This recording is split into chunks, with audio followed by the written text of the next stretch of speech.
प्रिय प्रतियोगी, मैत्री इंस्टीट्यूट की सामान्य अध्ययन की कक्षा में आपका एक बार फिर स्वागत है।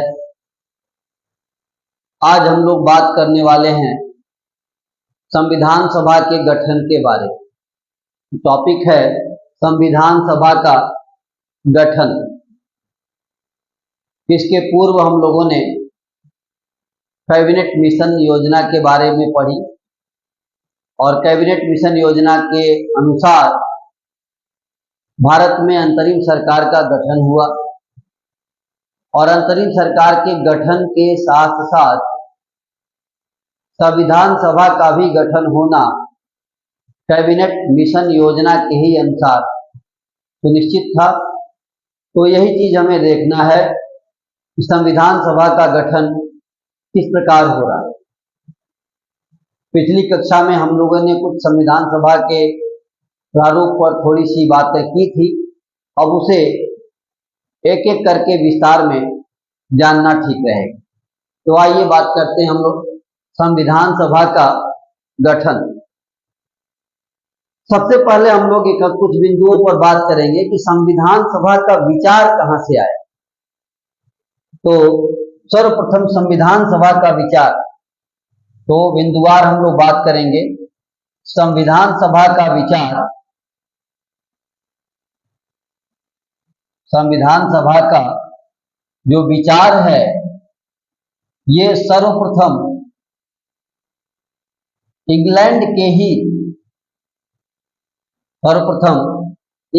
के ही समानतावादी और सर हेनरी मेन, एक नाम है सर्वप्रथम सर हेनरी मेन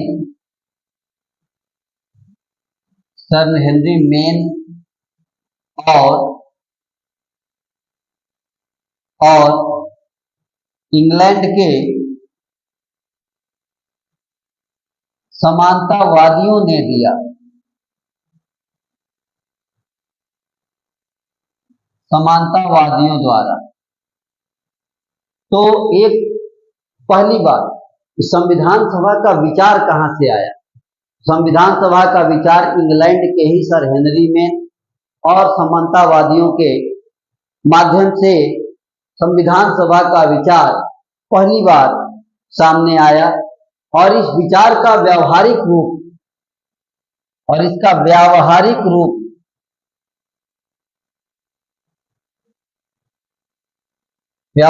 रूप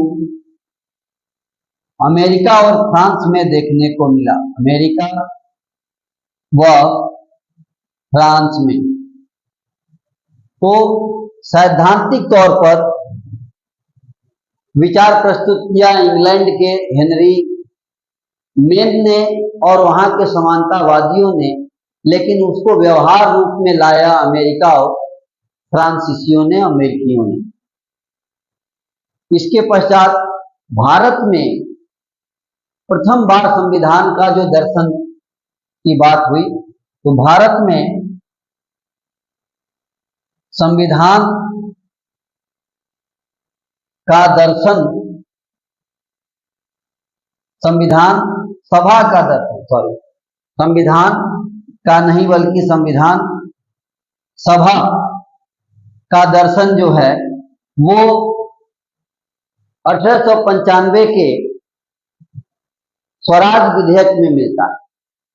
दर्शन स्वराज विधेयक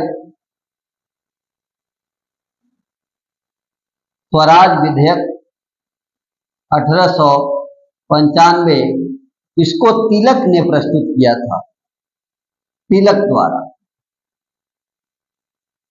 तो भारत में अगर संविधान सभा के दर्शन की बात करें, संविधान सभा के दर्शन की बात भारत के लिए करें, तो तिलक ने 1895 के स्वराज बिल में ये बात लिखी। इसके पश्चात अगर देखें तो 1922 में महात्मा गांधी ने 1922 में महात्मा गांधी ने संविधान सभा की बात रखी थी। संविधान सभा के बारे में कहा कि संविधान, भारत का संविधान भारतीयों की इच्छा अनुसार होगा। गांधी ने क्या किया कि भारत का संविधान भारतीयों की इच्छा से होगा। ये बात गांधी जी ने 1922 में कही थी। तो संविधान सभा के बारे में और संविधान के बारे में जो कुछ प्रमुख तथ्य हैं, उसमें 1922 में गांधी जी की बात आई। 1924 में मोतीलाल नेहरू ने भी इसकी मांग की थी। 1924 में मोतीलाल नेहरू ने भी संविधान सभा के निर्माण की मांग प्रस्तुत की। तो इसको भी सम्मिलित करें। 1924 में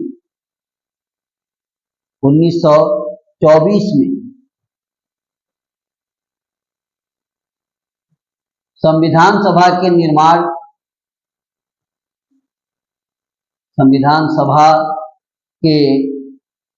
निर्माण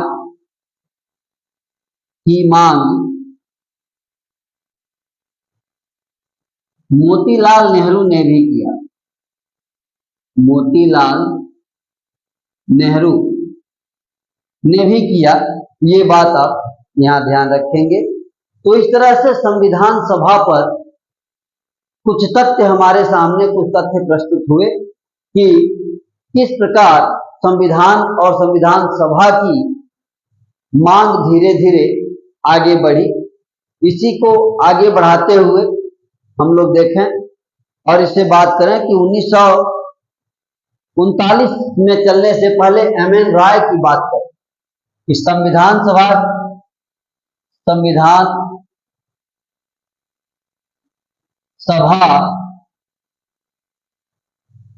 की मांग, एक और व्यक्ति का नाम इसमें आएगा, वो संविधान सभा की मांग औपचारिक रूप से एम.एन. रॉय ने की। औपचारिक रूप से सर्वप्रथम एम.एन. रॉय ने की। तो और 1939 में नेहरू ने भी किया। 1939 में जवाहरलाल नेहरू ने भी किया।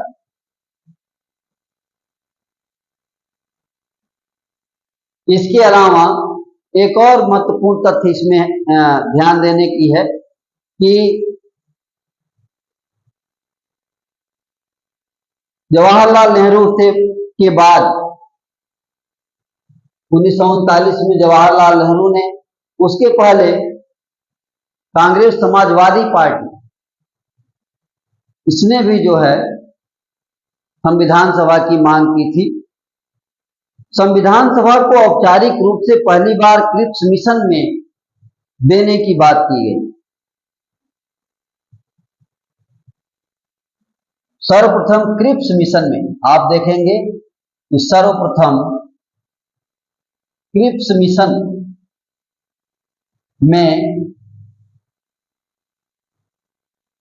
संविधान सभा और संविधान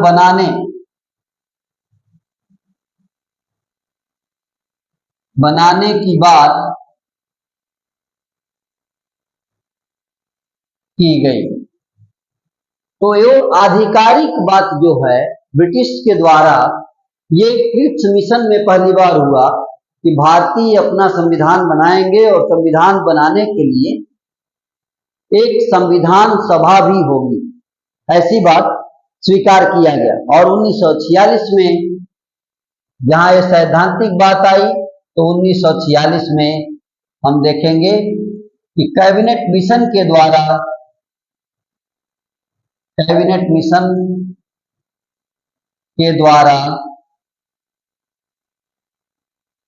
व्यावहारिक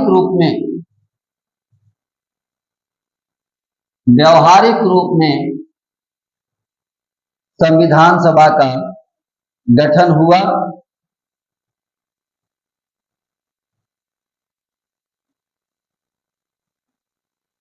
तो इस प्रकार देख रहे हैं कि संविधान सभा का गठन होते होते 1946 का वो कैबिनेट मिशन जिसके अंतर्गत या जिसके आधार पर संविधान सभा का गठन किया जा रहा है। संविधान सभा के गठन के बारे में एक ब्रिटिश विधि शास्त्री जी ऑस्टिन का भी विचार उल्लेखनीय है। तो ब्रिटिश विधि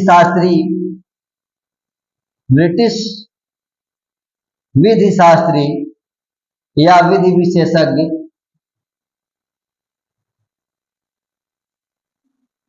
जी ऑस्टिन की बात कर लें। जी ऑस्टिन ने कहा था कि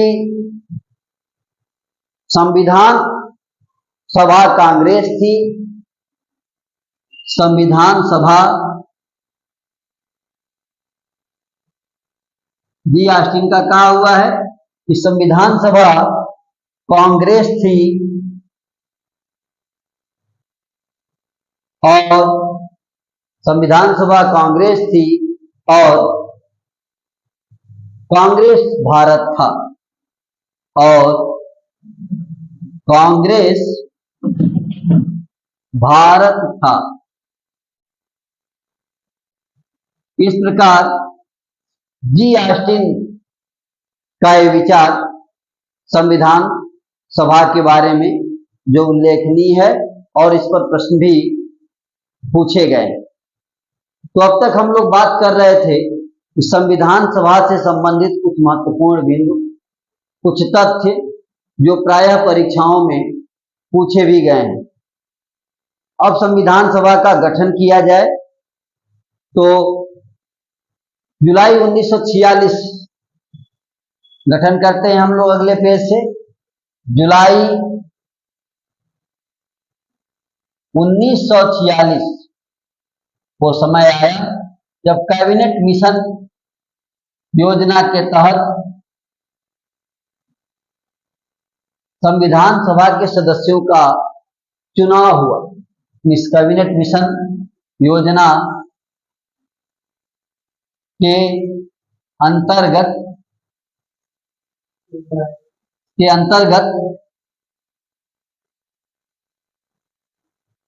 संविधान सभा के सदस्यों का चुनाव किया गया। इसके माध्यम से योजना के अंतर्गत संविधान सभा के सदस्य चुने गए। संविधान सभा के सदस्यों का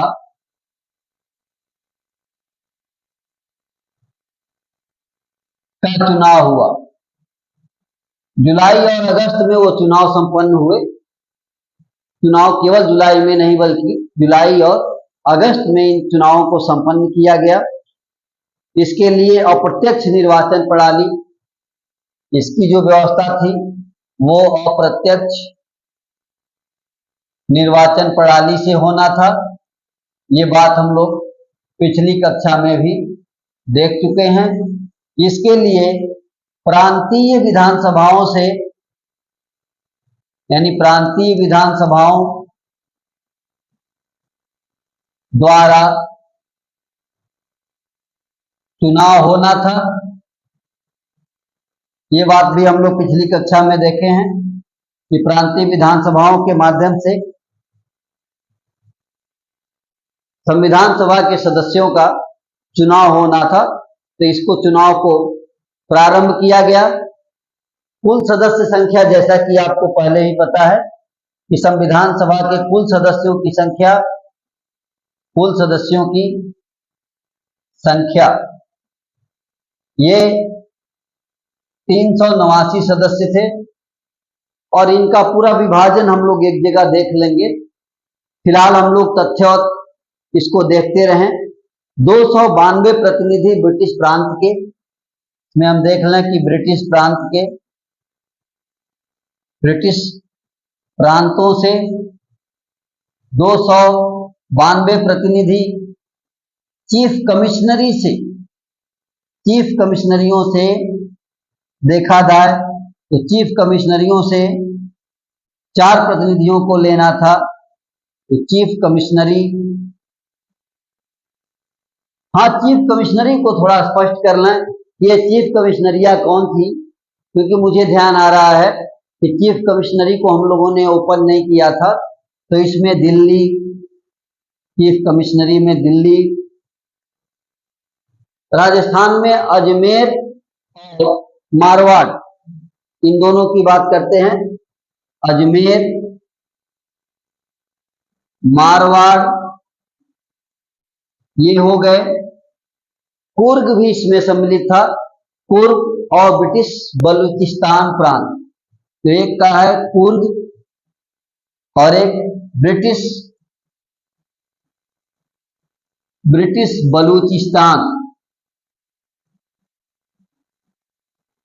ये चीफ कमिश्नरियां थी और इनके सदस्यों की संख्या 4 रखी गई थी। इस तरह से ब्रिटिश प्रांतों में 292 और 4 कुल 296 सदस्य हो रहे थे। इस प्रकार 296 सदस्यों के लिए चुनाव हुए, यानी चुनाव इधर से चुनाव 296 सदस्यों के लिए, 296 सदस्यों के लिए चुनाव हुए प्रांतों से, के लिए प्रांतों से चुनाव। तो इस व्यवस्था से, इस क्रम में चुनाव की प्रक्रिया आगे बढ़ी। दलगत स्थिति हम देख लें कि दलीय स्थिति क्या थी। कांग्रेस 210 सीटों पर चुनाव लड़ी। कांग्रेस 210, कांग्रेस का चुनाव हुआ। कांग्रेस को 210 सीटों पर चुनाव लड़ा था। कांग्रेस ने 210 सीटों पर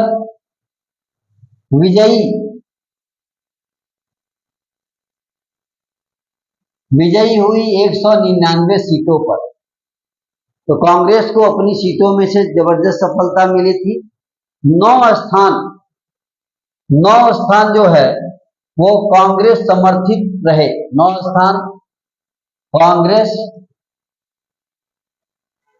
समर्थित विजय प्राप्त किए। तो 199 और 9 यानी कुल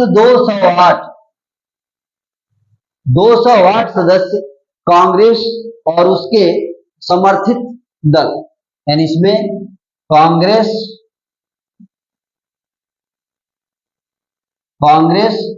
व समर्थित ये मिलकर 296 में से यानी कुल, इसको आप क्या कह सकते हैं कि 296 से 208 सीट इन्होंने प्राप्त किया। इसके अलावा जो और सीटें बच रही हैं, 73 सीटें मुस्लिम लीग की। अब मुस्लिम लीग की बात कर लें। मुस्लिम लीग 73 सीटें विजयी रही। तो इस प्रकार इनकी सीटों की संख्या 73 रही। 8 स्थानों पर निर्दलीय प्रत्याशी रहे। तो निर्दलीय प्रत्याशी 8 स्थानों पर। इस प्रकार कुल जो है दलीय स्थिति इस प्रकार रही कि कांग्रेस और समर्थित 208, मुस्लिम लीग 73, निर्दलीय 8 और एक एक सीटों पर जो है कई अन्य भी रहे। इस प्रकार ये दलीय स्थिति बनी और इस आधार पर संविधान सभा के सदस्य चुन करके निर्वाचित होकर के आए। कुछ सदस्यों पर विशेष बात हम लोग करेंगे, यानी कुछ सदस्य या कुछ महत्वपूर्ण सदस्य का, कुछ महत्वपूर्ण सदस्य जिनके बारे में अक्सर प्रश्न पूछे गए हैं, उन सदस्यों की हम लोग बात करेंगे। तो एक संविधान सभा जो थी वो एक बहुदलीय निकाय थी। इसमें सबसे पहले बिंदु को जान लें कि संविधान सभा एक बहुदलीय निकाय थी, और इसमें इसका मतलब यह है कि एक दल या दो दल की बात नहीं, कई सारे दल इसमें सम्मिलित थे। और उसमें से जैसे कि फ्रैंक एंथनी थे, वो एंग्लो इंडियन से चुने गए थे। तो एंग्लो इंडियन समुदाय से भी एंग्लो इंडियन समुदाय, यहां से एक नाम आपको याद रखना है, फ्रैंक एंथनी। ये साहब एंग्लो इंडियन से चुने गए। तो एक सदस्य, महत्वपूर्ण सदस्य की बात हम लोगों ने किया।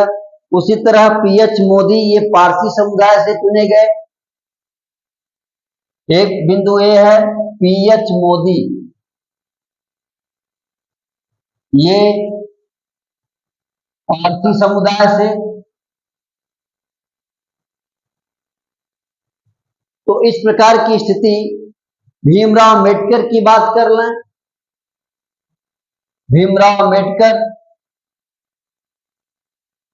तो भीमराव अंबेडकर के साथ थोड़ी स्थिति ऐसी रही कि पहली बार आपका चुनाव बंगाल से था। बंगाल से, परंतु विभाजन के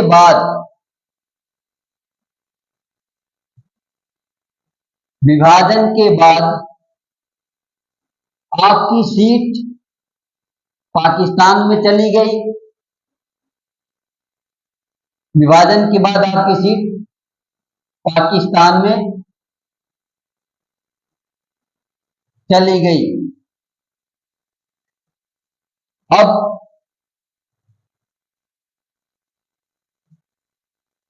पुनः चुनाव हुआ, यानी पुनः उपचुनाव के माध्यम से महाराष्ट्र के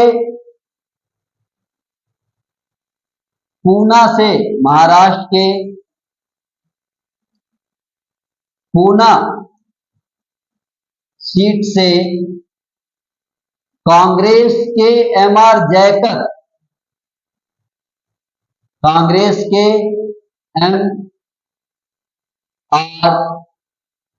जयकर को त्यागपत्र दिलाया गया। को त्यागपत्र दिलाकर संविधान सभा में सम्मिलित हुए। संविधान सभा में सम्मिलित, क्योंकि हम जानते हैं कि डॉक्टर भीमराव अंबेडकर संविधान सभा में प्रारूप समिति के अध्यक्ष रहे, और चूंकि प्रारूप समिति के अध्यक्ष रहने के ही कारण आपको संविधान निर्माता, संविधान के शिल्पी का स्थान दिया जाता है। तो माननीय भीमराव अंबेडकर के चुनाव या उनके सीट की भी बात जो है महत्वपूर्ण रही। इसके अलावा महात्मा गांधी की बात कर लें तो महात्मा गांधी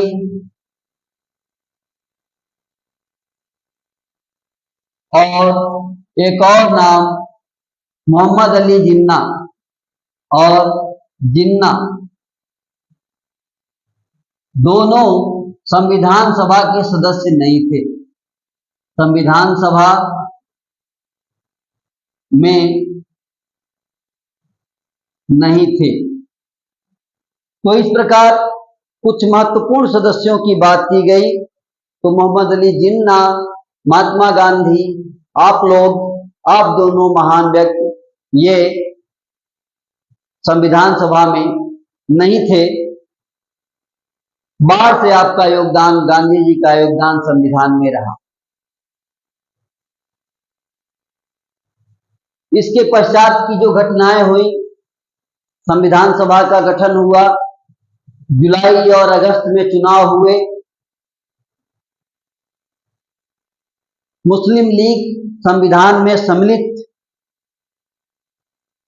जब देखा, सम्मिलित हुई, सीट जीत करके आए 73, जो कुल सीटों के 25% से भी कम थे।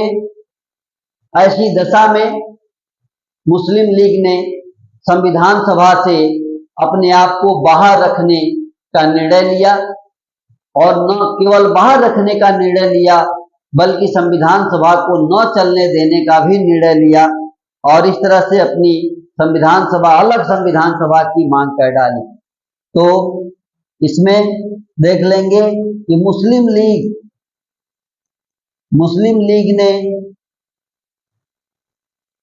अलग संविधान सभा की मांग की, अलग संविधान सभा की मांग की।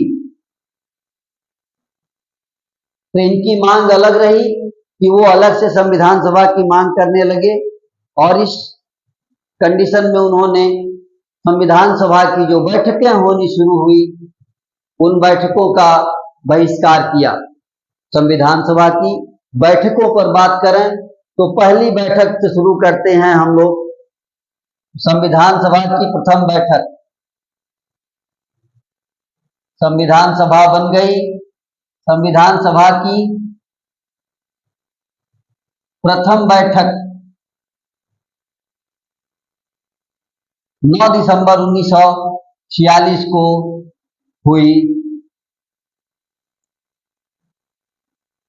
दिल्ली में। अध्यक्षता किया सच्चिदानंद सिन्हा ने, सच्चिदानंद सिन्हा, जिसमें मुस्लिम लीग ने बैठक का बहिष्कार किया। मुस्लिम लीग ने बहिष्कार किया।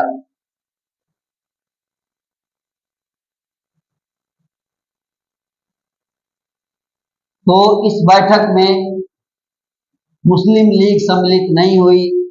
उसने जो है अलग संविधान सभा की मांग करनी शुरू की।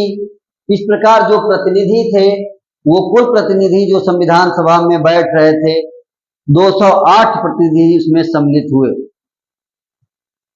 इस तरह से 208 सदस्य ही उपस्थित हुए, क्योंकि मुस्लिम लीग ने इसका विरोध कर दिया था। मुस्लिम लीग ने इसमें शामिल होना स्वीकार नहीं किया। ऐसी दशा में दूसरी बैठक 11 दिसंबर 1946 को हुई। प्रथम बैठक के बाद द्वितीय बैठक, ये बैठक 11 दिसंबर 1946 को हुई।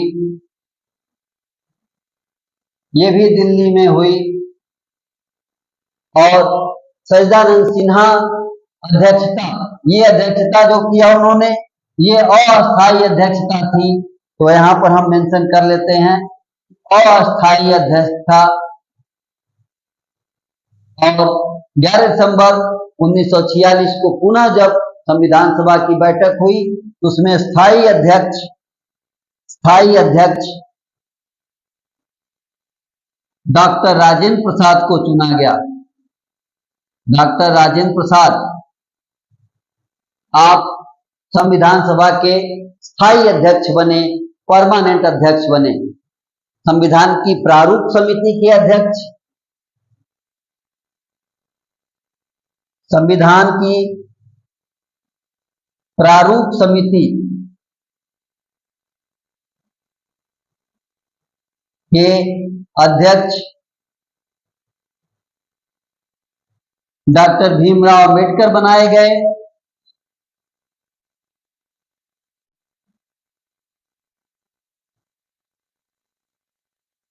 जिन्हें संविधान का शिल्पी माना जाता है, ये 24 अगस्त 1947 को सदस्य के रूप में आए। 24 अगस्त 1947 को ये प्रश्न पूछा गया है, आप इसे ध्यान रखेंगे कि 24 अगस्त 1947 को। और इसी कारण प्रारूप समिति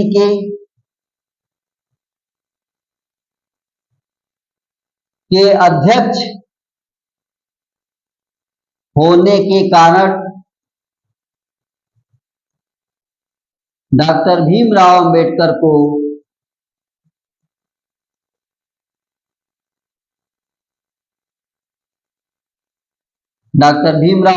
को संविधान निर्माता कहते हैं। संविधान निर्माता कहा गया।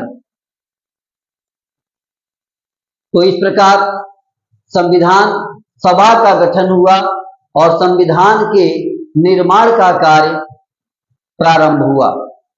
एक बार हम लोग इस पूरे टॉपिक को रिवाइज कर लेंगे और तब इस बिंदु को समाप्त करेंगे। तो संविधान सभा के गठन की बात कर रहे थे हम लोग। संविधान सभा का विचार की शुरुआत सर हेनरी मेन ने दिया। उनके और साथी जो समानतावादी लोग थे इंग्लैंड के, उन लोगों ने संविधान सभा का प्रथम विचार प्रस्तुत किया। इसके पश्चात व्यवहारिक रूप में संविधान सभा को देखने को मिला अमेरिका में और फ्रांस में, यानी अमेरिकियों ने और फ्रांसीसियों ने संविधान सभा को अपनाया। भारत में संविधान सभा का अगर दर्शन देखें तो शुरुआत होती है तिलक द्वारा जो प्रस्तुत विधेयक स्वराज विधेयक 1895 में तिलक ने स्वराज विधेयक प्रस्तुत किया था। उस विधेयक में उन्होंने संविधान सभा का जिक्र किया था। इस तरह से भारत में अगर संविधान सभा के दर्शन की बात की जाए तो प्रारंभ करने का श्रेय तिलक को जाता है। इसी तरह 1922 में महात्मा गांधी ने भारतीयों को संविधान बनाने की इच्छा उनके ऊपर छोड़ देने की बात कही थी कि भारतीय अपना संविधान स्वयं बनाए, हम भारतीयों की इच्छा से संविधान बने। ये बात महात्मा गांधी ने 1922 में कही। तत्पश्चात 1924 में संविधान सभा के निर्माण की बात मोतीलाल नेहरू ने भी किया। इसी क्रम में आगे बढ़े तो संविधान सभा की औपचारिक जो मांग थी, जिसको ज्यादा महत्व दिया जाए, औपचारिक मांग, वो एम.एन. रॉय ने किया और इसको और लोकप्रिय बनाया 1939 में जवाहरलाल नेहरू ने। इसके अलावा सर्वप्रथम क्रिप्स मिशन, अगर आधिकारिक बात की जाए कि ब्रिटेन की तरफ से ऐसी कोई पुष्टि हुई तो वो पहली शुरुआत हुई क्रिप्स मिशन में, जब कहा गया कि भारतीयों को संविधान सभा के माध्यम से खुद वे संविधान का निर्माण करेंगे। ये बात क्रिप्स मिशन में कही गई और क्रिप्स मिशन की बात का व्यवहारिक रूप सामने आया कैबिनेट मिशन 1946 में, जिसके माध्यम से संविधान सभा का गठन किया जा रहा है। ब्रिटिश विधि विशेषज्ञ की बात करें, ब्रिटिश विधि विशेषज्ञ जी ऑस्टिन, इन्होंने संविधान सभा पर एक बात कही थी। वो कहे थे कि संविधान सभा कांग्रेस थी, संविधान सभा कांग्रेस थी और कांग्रेस भारत था। जी ऑस्टिन का ये वक्तव्य बताता है कि संविधान के निर्माण में कांग्रेस की कैसी भूमिका थी। इसके आगे बढ़े तो जुलाई अगस्त 1946 में संविधान सभा के सदस्यों का चुनाव हुआ। कैबिनेट मिशन में ये चुनाव संविधान सभा में जो है वो प्रांतीय विधानसभा के सदस्यों द्वारा होना था। ये चुनाव प्रारंभ हुए। ये चुनाव अप्रत्यक्ष निर्वाचन प्रणाली के माध्यम से किए जाने थे। कुल सदस्यों की संख्या एक बार फिर हम लोग ध्यान देंगे, 389 सदस्य कुल थे, जो ब्रिटिश प्रांतों से 292, चीफ कमिश्नरियों से 4 सदस्य आने थे। चीफ कमिश्नरी दिल्ली, अजमेर, मारवाड़, कुर्ग और ब्रिटिश बलूचिस्तान 4 कमिश्नरियां, 4 सीट कमिश्नरियों से, कुल मिला के ब्रिटिश प्रांतों और कमिश्नरियों से 296 सदस्यों के लिए प्रांतों से चुनाव होना सुनिश्चित हुआ और ये चुनाव जुलाई अगस्त में संपन्न हुए। चुनाव के बाद जो स्थिति थी, थोड़ी दलीय स्थिति पर भी विचार करें, देख लें तो कांग्रेस ने 210 सीटों पर चुनाव लड़ा और 199 सीटों पर कांग्रेस को विजय हासिल हुई। 9 सदस्य जो थे, 9 स्थान वो कांग्रेस समिति समर्थित जो उम्मीदवार थे, सदस्य थे, वो चुने गए। उसी तरह से कुछ सदस्य निर्दलीय भी रहे, जैसे 208। इस तरह से हम देखें तो 208 कांग्रेस और कांग्रेस समर्थित जो थे, ये 208 हुए कुल 296 में से। मुस्लिम लीग की बात करें तो मुस्लिम लीग के सदस्य 73 सीटों पर विजयी रहे, निर्दलीय सदस्य 8 स्थानों पर विजयी रहे। ये दलीय स्थिति रही संविधान सभा के सदस्यों की, जिनका चुनाव हुआ। कुछ और महत्वपूर्ण सदस्यों के नाम हम लोग ले लें, जैसे संविधान सभा तो एक बहुदलीय निकाय थी, इसमें कई दलों का प्रतिनिधित्व होना था। इसमें एंग्लो इंडियन समुदाय से फ्रैंक एंथनी चुने गए थे, एंग्लो इंडियन समुदाय से। तो पारसी समुदाय से पीएच मोदी चुने गए थे।